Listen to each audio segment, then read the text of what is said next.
સોલંકી આપણી સાથે જોડાયેલા છે। રૂપેશજી, આપના ટ્રેડિંગ કોલ્સ જાણીએ।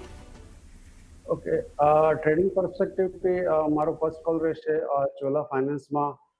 ચાંદની આપણે લાસ્ટ એક મહિનાથી જોયું છે કે ગોલ્ડમાં કેવી સારી એવી તેજી આવી છે।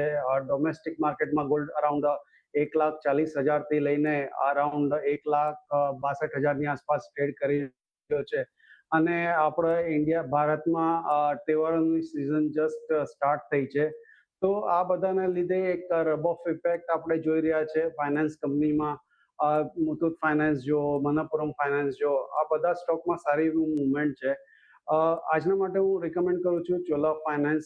ટેકનિકલી જોઈએ તો આ સ્ટોકમાં એક બુલિશ ફ્લેગ પેટર્ન બની ચૂકી છે, જેનો બ્રેકઆઉટ પોઈન્ટ અરાઉન્ડ 1,900 પર આવે છે અને સ્ટોક અરાઉન્ડ અહીંયા જ ટ્રેડ કર્યો છે 1,900 પર।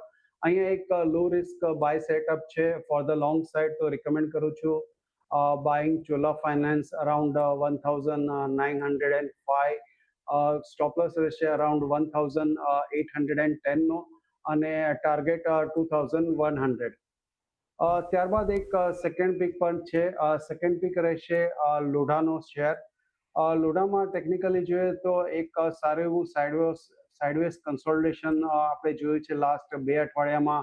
સ્ટોક થોડો સ્ટક હતો વિધિન 1,200 અને 1,250, બટ ફાઇનલી ગઈકાલના સેશનમાં એક અપસાઇડ બ્રેકઆઉટ આવી ચૂક્યું છે, તો અહીંયા ડેફિનેટલી પોસિબિલિટી છે કે આપણને એક નવા ઓલ ટાઈમ હાઈ દેખાઈ શકે છે લોઢાના કાઉન્ટરમાં। તો હું રિકમેન્ડ કરું છું buying Lodha around 1,284 with a stop loss of 1,200 અને ફર્સ્ટ ટાર્ગેટ રહેશે અરાઉન્ડ 1,400 અને જો એની ઉપર સસ્ટેન કરે તો 1,500 પણ પોસિબલ છે in this expiry. Okay, Chola investment, Chola finance એક 1,810નો સ્ટોપ લોસ રાખો, 2,100 ટાર્ગેટ। લોધા ડેવલપર્સ માટે 1,200નો સ્ટોપ લોસ, 1,400 અને 1,500 ટાર્ગેટ ધ્યાનમાં રાખી શકો છો। ચોલા ઇન્વેસ્ટમેન્ટ અને લોધા ડેવલપર્સ આ કોલ્સ રૂપેશજી તરફથી ખાસ લેવલ